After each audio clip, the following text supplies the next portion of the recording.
Welcome back, everyone. For today's video, we are going to be taking a look at the games which I played in round number 1 of Norway Chess. Now, my first round opponent, of course, Wesley So from the United States, and I'm playing with the black pieces due to my poor performance in the Blitz yesterday. So let's dive right into the action.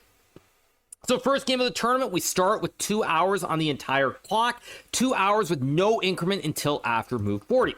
So the game starts with e4. I play e5, Wesley goes knight f3, I play knight to c6, and now Wesley plays bishop b5. Now, this was a little bit of a surprise to me. I was expecting Wesley to play the Gucci piano, but instead he decides to go into the Ruy Lopez once again, and obviously I respond with knight f6 as saying the classic Berlin defense.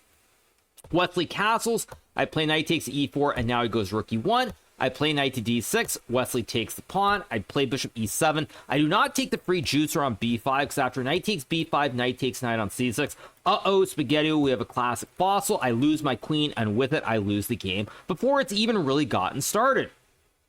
So I play bishop e7, Wesley retreats the bishop, I trade the knights, I castle, Wesley plays d4, bishop f6, and now he plays this move rook e2. Now, white can play either rook to e2 or rook to e1, or even some interesting ideas like bishop d3, sacrificing the rook. So Wesley goes rook e2, and the main reason for going rook e2 over rook to e1 is quite simple. At some point down the road, white wants to be able to bring his rook into the game in one turn with rook a e1 and stack the two towers on this open e-file. So that's the reason Wesley goes rook e2 versus rook e1, but there are some drawbacks here. Now, the first major drawback is now that white cannot put the bishop on d3, I can play this move knight to e8. If white goes rook e1 after knight to e8, d5, d6, for example, white can play bishop to d3 here, activating the light square bishop and putting a lot of pressure on the diagonal towards the pawn on h7.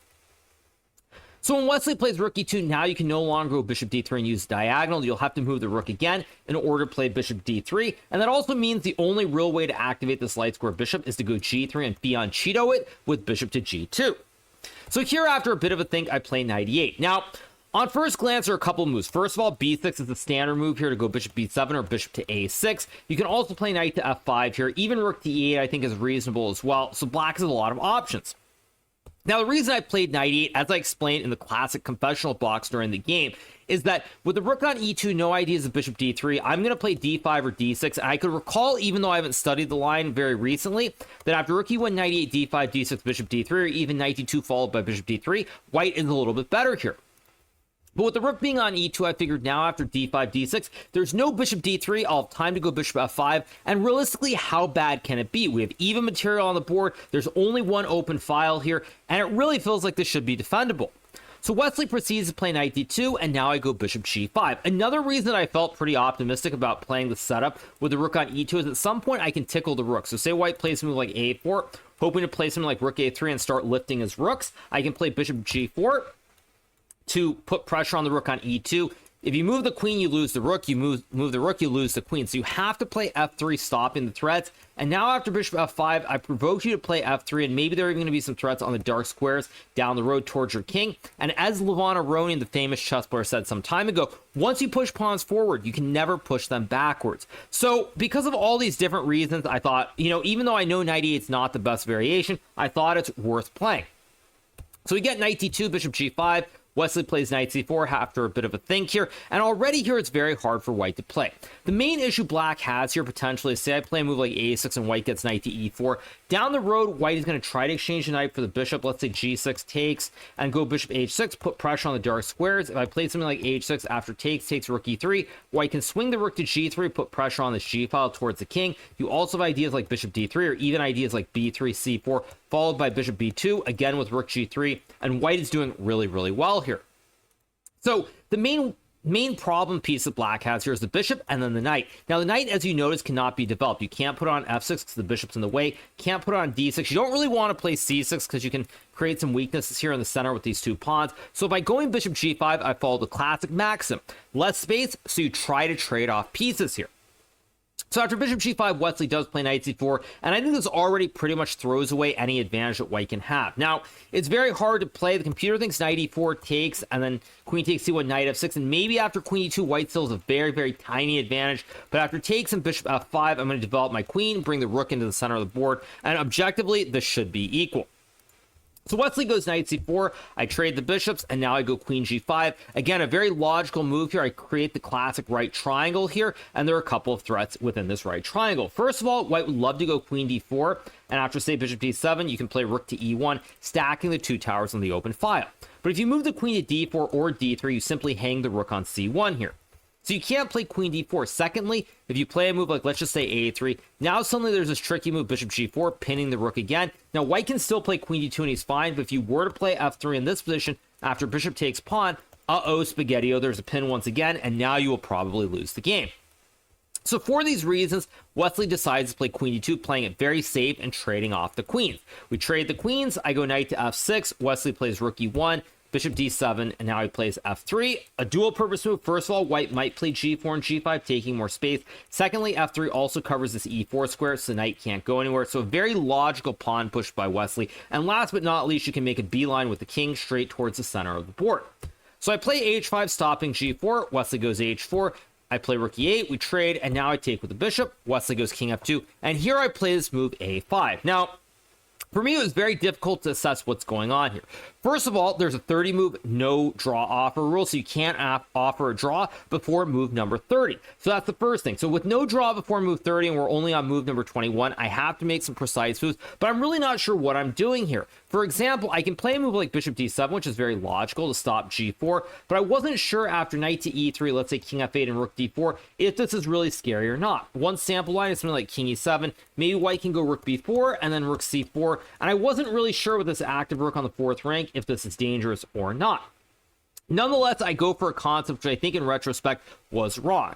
I choose to play this move a5 here. Now, the reason for playing a5 is for a couple of reasons. First of all, while I would love to play a move like knight d7, white can now play knight to a5, putting pressure on the pawn. If I push, suddenly white gets its great bastion on c6. If I go knight c5, there's b4, removing the knight from the c5 square where it defends the pawn on b7. Additionally, if I play a move like rook b8, now white can maybe even go bishop b5, and there are all kinds of weaknesses and threats here, and even though the computer, again, doesn't think it's very scary after knight f6, I was quite worried about a position like this, where white can go rook d3, rook b3, put a lot of pressure on his pawn on b7, and maybe even get a bastion for the knight on c6.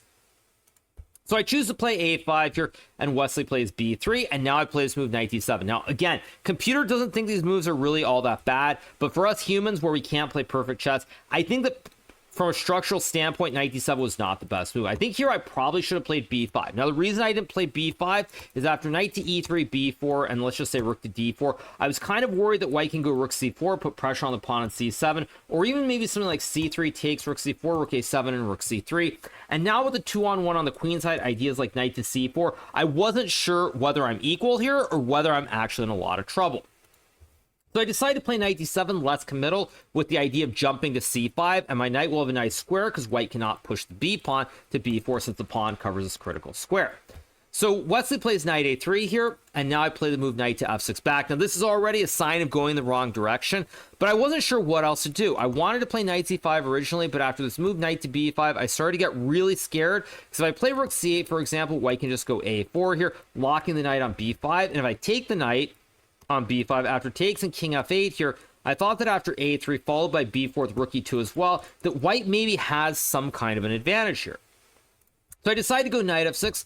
Wesley plays bishop b5, and Wesley's idea is quite simple. He wants to trade the bishops, plop this pony on b5, it puts pressure on both these pawns, and you can further reinforce the knight with either c4 or a4, and the knight will be glued here forever. So I go king d7 to guard my pawns here on c7 and d6. We get c4 from Wesley, and now I play this move knight g8. Now again, computer thinks this is fine. I was already starting to get a little bit worried about the position here, because if I can't play c6 here to remove the knight, then this knight is really a pain in my you-know-what. If I go c6 after takes, rook takes d6 check, suddenly I lose both of the pawns on c6 and d6, and with it, I'm in a world of hurt. So I can't really play c6. Now, I wanted to go rook e8 initially, but after rook d4 and rook f4, it feels quite scary to play. Say I play rook e5 and rook to f4. I can't move the knight because of this pawn. White can go g4, g5, and overall, I just wasn't really feeling it. Now, the computer, of course, says that after c6 trades and knight to d4, c5, it's just nothing at all, completely equal, no worries, but from afar, it's hard to spot. So I play knight g8 here with the idea of going to either h6 or e7 and routing the knight to the f5 square. Wesley plays rook e2, knight h6, and now he goes rook e4. An excellent move here because I'd love to go knight f5, putting pressure on the pawn, but after rook to f4, g6, and g4, suddenly the knight is very, very badly placed on h6 here. Let's say I go knight h6, takes, and maybe even knight to d4. Again, computer doesn't care. It says f5 and you're fine, but for us humans, after knight e6 was this great connect 5 and a bastion as well, it just looks really, really scary. So I play c6 here, trying to relieve some of the pressure. Wesley plays knight c3, I go rook to e8, and now we trade the rooks. Now here I did offer Wesley a draw because I knew that I would be getting the knight to f5, and we're in a knight's endgame, and unless white has some magic tricks, it should be holdable. Wesley chooses to play on. He plays knight to e4 here, and now I play king to d7 back, guarding the pawn on d6. Wesley goes knight g3, I play g6. Worth noting, knight g3 also stops knight f5. So g6, knight e4 is played, and now I trade, and I go b5 here. Now, I spent a lot of time around this point in the game because I really wanted to play knight f5, but I wasn't sure whether this was an easy draw or not after trading. Knight to h4, king g3, g5, takes, knight g6, knight takes f7, knight to e7, and say g5 takes, and king to f3. Now, in this position, specifically because of the weakness on b7, I wasn't sure whether this was a draw or not. Computer, of course, thinks it's completely fine after knight e7, but without knowing, I just didn't really want to go into this position. So instead, I play b5 first, Wesley plays g3, and now I do go knight f5, because I figured if we reach this endgame with the pawns on b5 and a5, I'll be able to push the pawns further up the board and exchange some of them, and it should be a draw. So Wesley plays g4, we trade, we reach the same position after g5, takes, knight g6, knight f7, knight e7, winning the pawn on d5. Wesley plays g5, I take, and now he goes king g4. White would love to push p with g6, but after knight to e7, suddenly white has to be careful. So if you push g7, I have knight to f5, forking the king and the pawn, and after king f4 takes, probably still a draw, but white's on the wrong side of equality.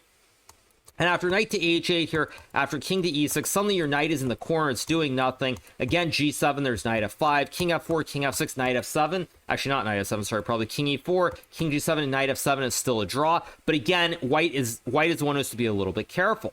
So Wesley chooses to play king g4. Now I go knight to e7. Very logical move here, preventing the pawn push to g6. And now if white tries to go king h5 and push p, now I start pushing p with d5. And after g6, king e6, white can't go g7 because you lose the knight. And after knight g5, king f5, g7, d4, suddenly it's very unclear whether white is the one who's trying to win or whether black is the one who's trying to win with his very advanced d-pawn and the knight covering the critical queening square. So Wesley goes king f4, I play king e6, knight d8, I go king d5. Now I'd love to go king d7 here, but after knight to b7, it's odd because when I play a4 and trade, after knight to a5, on first glance, it looks like black can play d5 and the knight is getting trapped here. You have no squares on c4, b3, but after king e5, king c7, and king to e6 here, I'm not quite in time. If I move the knight, I lose the juicer, and if I go king b6, I lose the pawn race by one tempo. After we trade the knights, g6, d4, g7, d3, and white queens, d2, queen d5. Classic right triangle here, and white simply wins the game. So I play king d5 here, trying to keep the knight sort of boxed in. Very limited squares here, only on f7 or b7.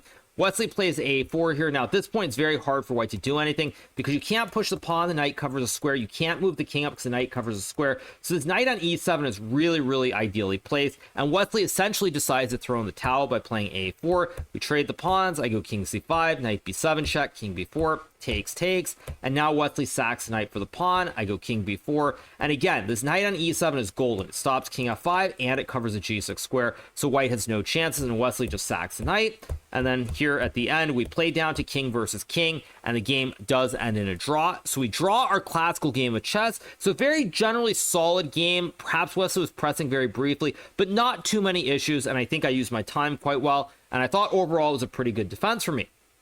So I draw the classical game with the black pieces, which means that in Norway chess, unlike other terms, we have an Armageddon game. Now, what that means is we have a game where you set up the pieces, you play again with the same colors. Wesley has 10 minutes, and I have 7 minutes for the entire game without increment until move number 40, at which point we get a 1 second increment. So you also probably wonder, well, what does that mean for the standings? Now, if you win in classical chess, they're using a football scoring system, so you get 3 points for a win. If you draw your game and win the Armageddon game, you get 1.5. If you draw your classical game and lose the Armageddon, you get 1 point. So in this situation where we both have scored our 1 point and we're playing for the extra half point. So the game starts with e4, I play e5, knight f3, knight c6, and here Wesley decides to play the classic Gucci piano. I play knight f6, d3, bishop c5, castles d6, c3, a6, rook e1 castles, and here Wesley plays knight bd2. Now, normally there are a lot of different situations where white can play knight bd2 or white plays h3. In most cases, when white omits this h3 move for knight d2 or pushing pawns on the queen side, black should play knight g4 to put pressure on this pawn at f2. Here, Wesley plays rook e2, and now I go king to h8. Wesley plays h3, and I play this move knight to h6. And the idea is quite simple. I want to play f5, opening up this f file for the rook, and using this bishop on c5 to put pressure on the pawn on f2, as well as the king on g1. Wesley goes knight b3, play bishop a7, keeping this bishop alive on the diagonal. Wesley plays d4, queen f6, rook e1 here. I do have a slight threat. Let's just say white plays a3. It probably doesn't work, but I do have this threat with bishop takes h3. Because after white takes the bishop, I take the knight on f3. And if white goes bishop g5, after queen g6, g takes h3 and f6, I simply win the bishop on g5. So Wesley plays rook e1, so now the queen guards the knight if I were to try and capture the pawn. I go knight g8, Wesley plays bishop e3, I play h6, stopping bishop g5, king h2, and now I go knight g7 with the idea of playing knight g6 and knight f4, or queen g6 and f5, but at any rate, the position is very stable, and I'm still only down 2 minutes. Wesley plays bishop f1, and now I go queen g6, he plays bishop d3, and now I play f5, which is an excellent move here, striking towards the center. Wesley takes, I take back with the bishop, knight h4, forking the queen and the bishop, I go queen f6, he takes with the knight, and now I take back with the knight. Now at this point, as you guys can tell from the clocks, times have really evened out. Here I'm only down 1 minute, we get no increment till move number 40, and my position is already completely fine, maybe even a little bit better. So Wesley uses a lot of time here. He uses over 2 minutes before playing this move bishop c2, which is a blunder. Now initially Wesley was intending to play bishop takes f5, but after queen takes f5 here, black has no issues at all. You have a very solid center here. And Wesley, I think, realized that he needed to win the game, which is why he decided to play this sort of bluff slash gamble move bishop c2. So now I take on d4. Wesley takes, I play knight c takes d4. Now probably here I should have just played bishop takes d4, and as soon as I played knight takes d4, I kind of realized that bishop takes d4 was an option, but I didn't really see much of a difference. And the more important point is that when I played knight d4, this was based on a line which occurs in the game, and I simply missed an idea that Wesley had. So I take, Wesley takes, I take back, he takes, and I check. And when I played knight c takes d4, I saw this position with bishop e5, and I thought, okay, white has to move the king, I take the bishop, I've got a great wooden shield in the middle of the board here, I'm doing wonderfully well, I'm up a pawn, there's no way I can ever lose.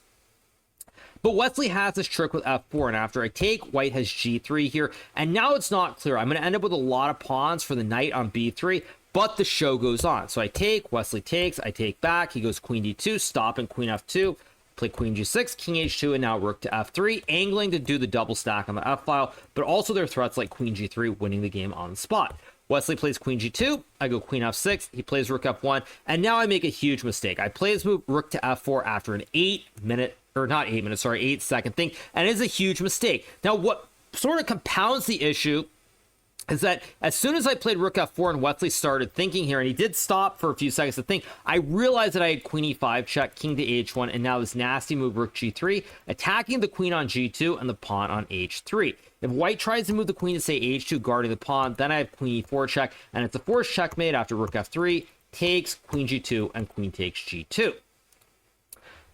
Now, after queen e5, king h1, rook g3, white can still play rook f5, but after queen to e3, queen f2, and rook takes h3, white can go king g2, trade, rook takes f2, and after rook to e3 here, I have 4 pawns for the knight, and it's very hard to believe that I can lose this position, but white maybe still will get some chances. Nonetheless, as soon as I played rook f4, I realized that I had made a mistake, and this is when Wesley started thinking for a bit, so already my mindset was starting to trend in a very negative direction. So Wesley trades the rooks, he plays king h1, and now I go c6 here, trying to avoid hanging the pawn on b7, get rook g1, I play rook g8, queen g3, and now I decide to play queen f6. Wesley goes queen c3, and now I trade the queens and play rook to e8. Now already at this point, I realize that the game should be a draw with perfect play, because with 6 pawns against a knight and 3, at the very least, I should be able to trade off these 2 pawns, and if I ever get the 3rd pawn on h3, rook and knight versus rook is a classical draw. So Wesley plays king h2, now I go rook to e4, he goes rook g4, rook e3, rook g3, rook e4, and now Wesley finds knight a5, which is an excellent move, and now I start to go wrong with rook e7. What I probably should have played was this move rook to a4, because after knight takes b7, rook takes a2, rook g2. Probably I can play rook to a3 here, and after takes, rook c3. With these pawns, it should be a draw, though I guess even after rook a2, white retains probably fairly decent chances to swindle and win the game, especially considering that there is very limited increment. Instead, I go rook e7, trying to keep all the pawns together. Wesley goes rook g2. I play c5 here, not d5, by the way, because after rook to b2, now I'm going to lose one of these pawns. If I push the b pawn, I hang the c6 pawn. If I play like rook e3, actually, rook e3 is probably a good move. If white goes rook c2, rook e7 should be fine. But again, with limited time, I saw this idea of rook b2 with a big threat towards the pawns, so I play c5. Wesley goes rook d2. I play b5. Here he goes c4, an excellent move, trying to get rid of this weakness. Additionally, now the d6 pawn is very, very weak. Here I play rook to e3. Wesley trades, and now he goes knight b7. c4 takes, I play c3, rook f2, b4, king g2, and now I play this move king g8. Now, probably here, I should have played something like h5 or maybe g6, something to try to start pushing pawns on the king side. But again, with limited time, you're trying to go fast, and only a 1 second increment here, you can't use too much time. So we get king g8, knight c4, rook d3, knight a5, and now I play this horrible move g5. Now, I played g5 here thinking that the whole idea behind knight a5 is simply that white will go knight b3 to create this blockade of the pawns, and I just completely overlooked this move knight c6, and now I'm going to lose the pawn on b4. I can't play rook d4, knight covers the square, and I have to go for this endgame with c2. What I probably should have done here was played a move like rook d1, and after knight to c6 here, I can go rook to b1, guarding the pawn. And at some point, even this line of b3 takes rook c2, and maybe king f7, king g6, king h5, feels like this should be a draw. But instead, I don't do this. Of course, we're both low on time. I played g5, Wesley plays knight c6, and now I go c2. Wesley takes, I play b3, getting rid of all the pawns on the queen side, and now we have a 2 versus 1 on the king side. If I can eliminate the pawn on h3, let's just to illustrate the point, we get some position like this. This is a theoretical draw with rook and knight versus rook. So that's my hope. Wesley plays knight d4, I go rook b6, he goes rook c6, rook b4, and now he plays knight f5, and here I panic and I blunder with rook to b2. What I should have played was h5, and actually after h5, the position, technically speaking, should be a draw here, because if white plays rook g6 check, king f7, rook takes g5, there's king to f6 here, attacking the rook and the knight. After rook takes h5, there's king g6, keeping an eye on the knight and the rook, and when knight g3, rook b2 is played, if white goes king f3, you check, and then you sack the rook for the knight, and this is a theoretical draw. And if white goes king to f1, you can very simply go rook to b3, attacking the knight. Again, if white moves the king, you take the knight. If you move the knight, you lose the rook. And if white tries rook h8, hoping for rook takes knight and rook g8, you can simply go king g7, attacking the rook first. And again, this should be a draw. So h5 would have probably saved the game. Instead, really low on time, I just play rook b2 here. King g3, I check. Wesley goes king g2. And now I check again. And what happened here is basically when we reached this position, I thought h5 was completely fine. But as I realized during the game, in the split second or the heat of the moment, after Wesley captures the pawn, if I play rook takes h3, white has king g6 here. And I can't stop checkmate without sacrificing material. First of all, there's rook c8 checkmate. I can't go rook g3 check. Knight covers the square. Knight also covers the e7 square. So if I go king f8, rook c8 is checkmate. I can't go checks if takes. If I go rook c3, he takes. And so for all these reasons, it's simply a lost position. So I play king f7, Wesley checks, king 8, h4. I play a few more moves here. And at the end of the day, in this position after king to f4 is played, I simply resign the game and I lose the Armageddon game to Wesley. So what does that mean?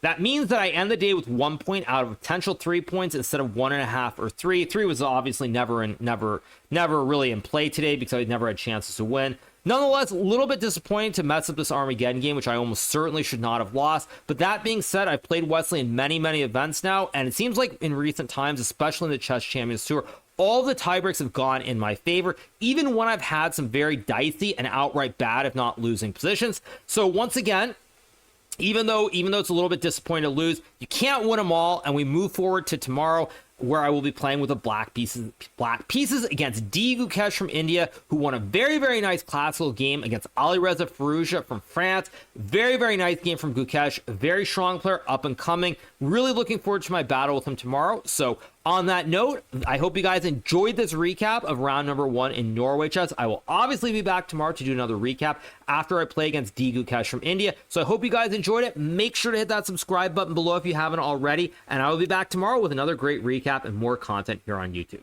See you guys soon. Bye.